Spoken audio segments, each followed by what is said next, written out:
Mes frères et sœurs, je suis venu vous parler du bonheur d'avoir Dieu dans sa vie. Car il est possible à un homme d'avoir Dieu dans sa vie. C'est une aberration pour l'intellect de l'homme, mais c'est une vérité sur le plan spirituel. Mes frères et sœurs, un jour ma fille me dit ceci. Elle me dit, comment Dieu qui est grand peut habiter mon petit cœur? Comment ton Dieu qui est grand peut habiter mon petit cœur? C'est ça le mystère, alléluia, du salut. Car ton cœur, ton esprit a été fait à la taille de Dieu pour que tu puisses contenir Dieu. Alléluia, alléluia. Tu peux avoir Jésus en toi et tu peux être en Jésus. Le bonheur d'être en Christ. C'est quoi être en Christ, mes frères? Être en Christ, ce n'est pas venir à l'église. Être en Christ, ce n'est pas chanter, danser, parce que tout le monde peut chanter, tout le monde peut danser. Être en Christ, ce n'est pas avoir des postes à l'église. Être en Christ, ce n'est pas avoir des responsabilités à l'église. Être en Christ, ce n'est pas aller chaque samedi à l'église. Être en Christ, ce n'est pas porter une croix ou porter un chapeau ou porter un tissu. Être en Christ, c'est croire en lui. Être en Christ, c'est obéir à sa parole. Être en Christ, c'est vivre dans la sainteté, dans la pureté. Être en Christ, c'est vivre dans l'amour. Être en Christ, c'est attendre son retour.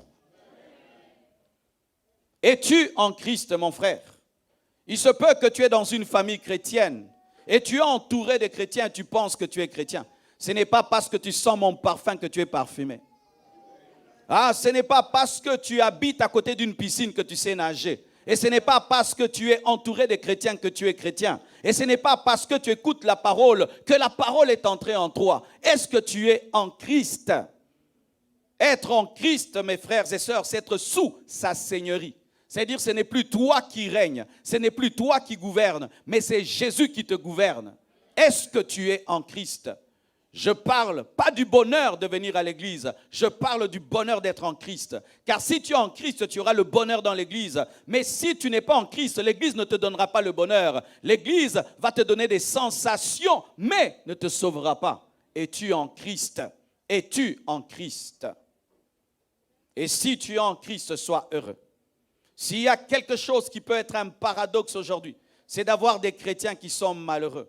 Et de plus en plus, il y a des chrétiens qui sont malheureux à cause des faux messages, à cause des faux enseignements qui disent aux chrétiens qu'ils doivent être millionnaires pour être heureux. Fausseté et de fausseté.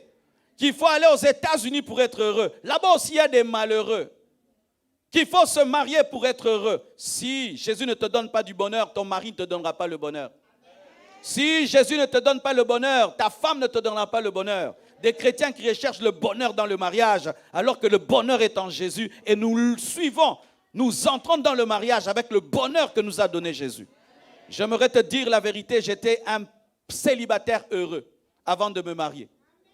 Ma femme n'a pas trouvé un chrétien malheureux. Elle a trouvé un chrétien heureux. D'ailleurs, elle m'a épousé parce que j'étais heureux. Alléluia. Si Jésus ne te donne pas le bonheur, le mariage ne te donnera pas le bonheur. Si Jésus ne te donne pas le bonheur, l'argent ne te donnera pas le bonheur. Si Jésus ne te donne pas le bonheur, un voyage ne te donnera pas le bonheur. Rien ne te donnera le bonheur. C'est lui le roc, c'est lui la fondation sur laquelle tu dois bâtir ta paix, bâtir ta joie. As-tu Jésus? Et si tu l'as, comment tu peux expliquer que tu puisses dire que tu es chrétien, mais tu n'es pas heureux? Comment cela? Des fausses doctrines qu'on est venu nous prêcher, qu'on est venu nous enseigner, que tu dois avoir ceci, que tu dois avoir cela pour être heureux. Mes frères, comment les apôtres étaient-ils heureux? Dans des prisons, en train de fuir à gauche et à droite, de sorte même que le grand apôtre Paul pouvait écrire une lettre sur un parchemin et sur un manteau. Pour que tu écrives une lettre sur un habit, eh bien vraiment tu n'en as pas beaucoup. Mais Paul était heureux. Il était heureux. Pourquoi? Parce que sa richesse était intérieure. Chrétien, ta richesse, elle est dedans. Oui, chrétien, ta richesse, elle est dedans. Chrétien, ta richesse est dedans. Ce serait malheureux, mon frère, qu'un homme qui n'a pas Dieu puisse être triste parce qu'il manque de l'argent. Et toi, tu es chrétien, tu es triste parce que tu en manques. Alors Jésus est venu pourquoi? Jésus est venu pourquoi? Si nous réagissons de la même manière face aux problèmes de ce monde, Si nous avons Christ, donc nous sommes supérieurs et nous avons quelque chose que le monde n'a pas. Notre bonheur provient du spirituel et se manifeste dans le physique. Nous sommes des arbres renversés, dont les racines sont au ciel et les fruits sont sur la terre. Notre force ne provient pas du visible, mais provient de l'invisible. Ainsi, nous ne subissons pas ce que le monde subit normalement. Normalement, c'est cela. Mais pourquoi aujourd'hui cela n'est pas le cas? C'est parce que la vraie connaissance de la parole n'est pas donnée et nous n'insistons pas sur les choses doctrinales. Les églises sont devenues des endroits d'amusement où on ne forme personne, on ne bâtit rien dans les gens. Et ça engendre des chrétiens faibles. Lorsqu'ils sortent au dehors, ils ne savent pas affronter la vie avec la connaissance de la parole de Dieu. C'est pourquoi nous avons des chrétiens dépressifs, suicidaires même, des chrétiens qui se suicident. Vraiment, vraiment, des chrétiens qui se suicident. Pourquoi? Il n'a pas encore la naturalisation. Alors qu'il est déjà chrétien. Il est enfant de Dieu. Il peut se donner la mort parce qu'on ne lui a pas donné un papier. Mes frères et sœurs, être en Christ, c'est être dans la famille de Dieu. Être en Christ, c'est être dans l'église. Et quand on parle de l'église, on ne parle pas d'un bâtiment. On ne parle pas d'une dénomination.